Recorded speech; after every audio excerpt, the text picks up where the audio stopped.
Bonjour, je m'appelle Isabelle Morossi, je suis romancière et au travers de ces vidéos, je vais vous parler du quotidien d'un auteur et de toute personne qui écrit.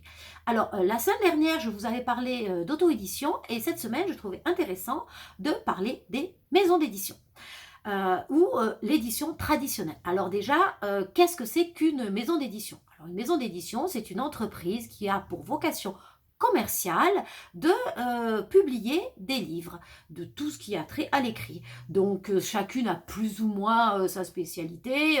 Donc certaines vont publier des romans de différents types littéraires, de différents genres, d'autres des bandes dessinées, d'autres des ouvrages jeunesse, enfin bon, on peut voir de tout.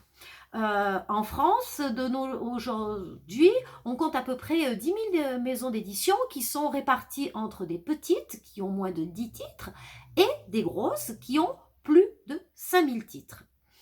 Pour faire une très courte genèse de l'édition, l'édition a commencé à voir le jour au milieu du XVIIIe siècle avec ce qu'on appelait des librairies. Alors, ce n'était pas vraiment encore l'édition telle qu'on la connaît de nos jours, puisque en fait, ils imprimaient les ouvrages dans l'arrière-boutique et ils les vendaient dans la boutique même.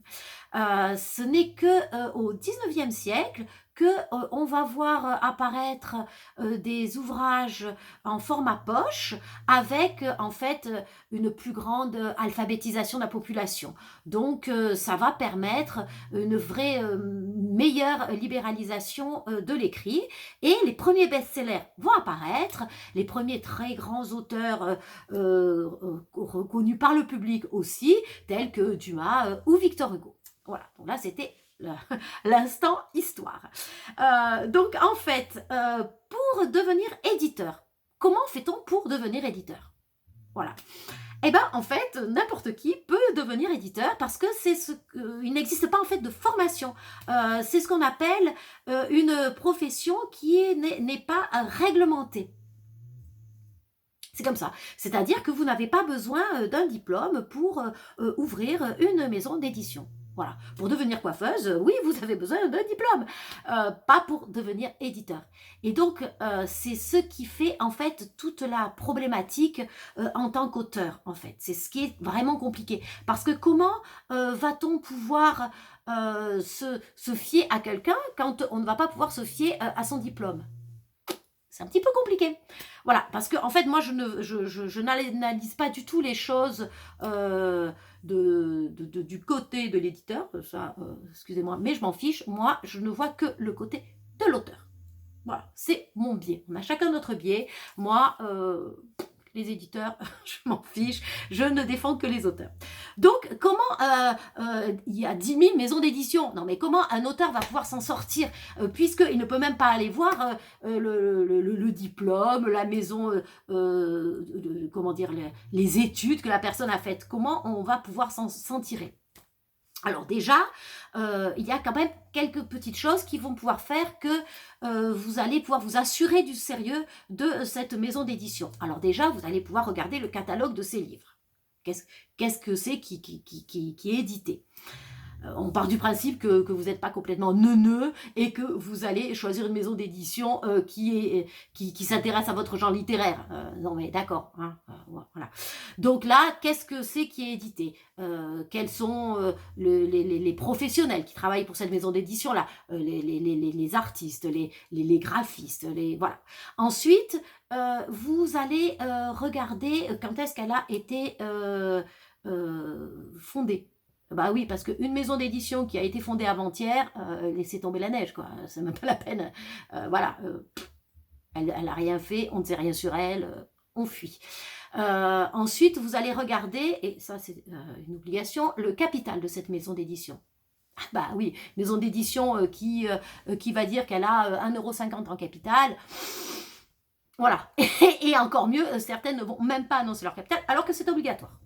Donc déjà, là, on peut déjà se faire une petite idée de la situation.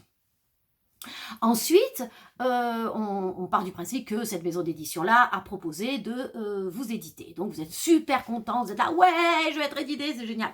Non, non, non, non, non. On remet les pieds sur terre, on reste tout à fait serein et on reste froid et concentré. Non, on se réjouira plus tard.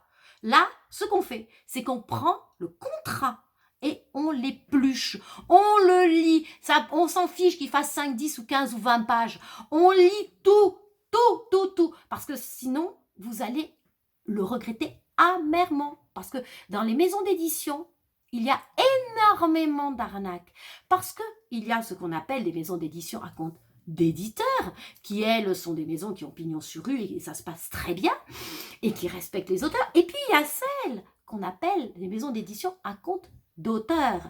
Alors, qu'est-ce que c'est que ça? Eh bien ça, c'est des arnaques déjà. On va faire simple, parce qu'en fait, une maison d'édition sérieuse ne va jamais, jamais, jamais demander quoi que ce soit au niveau financier à un auteur. Si une maison d'édition commence à vous demander de l'argent, c'est une maison à compte d'auteur. Et ça, vous fuyez. Une maison d'édition ne va pas vous dire, par exemple, d'acheter telle quantité de livres. Non. Une maison d'édition ne va pas vous dire « Ah, ben c'est formidable, nous allons organiser dans ce salon, nous allons prendre un stand et pour nos auteurs, nous leur faisons un prix de 90, 100 euros, enfin peu importe. » Non, c'est à fuir, c'est une arnaque. Une maison d'édition, elle paye tout pour son auteur. Si ce n'est pas le cas, vous fuyez. C'est aussi simple que ça. Ah bah déjà, elle va au mieux vous donner, vous reverser 10% de vos droits d'auteur. Non mais attendez, au moins que vous ayez trois petits avantages. Non mais sinon, restez en choisissez l'auto-édition. Hein, si c'est pour tout payer, non mais c'est complètement con quoi. Bref. Donc on épluche le contrat. Et on regarde si il n'y a pas une arnaque. Alors je sais que c'est très compliqué du fait que on a tous besoin de reconnaissance et encore plus lorsque on est des créatifs. Et les auteurs souffrent de ce qu'on appelle le syndrome de l'imposteur. Et voilà, parce qu'on se dit tous, oh là là, mais je ne suis pas vraiment auteur, je ne sais pas, ce que j'écris, ça doit être du cacaboudin. Et donc, on va chercher à ce que quelqu'un nous valide. On va chercher l'approbation.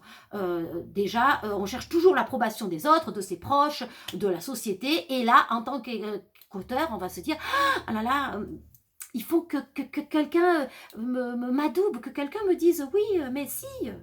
tu es écrivain, voilà. Et là, bah, qu'est-ce que c'est qui est le mieux placé qu'une maison d'édition pour nous mettre un gros tampon écrivain sur le front? Et donc là, on va courir après n'importe quoi et c'est là où on risque de se faire arnaquer juste parce que on veut que quelqu'un nous reconnaisse et nous donne cette espèce d'adoubement. Voilà. Alors, je vais vous le faire simple. Vous écrivez? Ah ben, vous êtes écrivain. Voilà, vous n'avez pas besoin de chercher plus loin. Vous êtes écrivain parce que vous écrivez. Voilà, quelqu'un qui est maçon, on va pas lui dire ah ben attends, on va aller vérifier la qualité de tes murs avec un petit fil à plomb, la rectitude machin. Non, le mec il monte des parpaings, il est maçon, d'accord? Donc vous écrivez, peu importe la qualité de vos écrits. Vous êtes écrivain.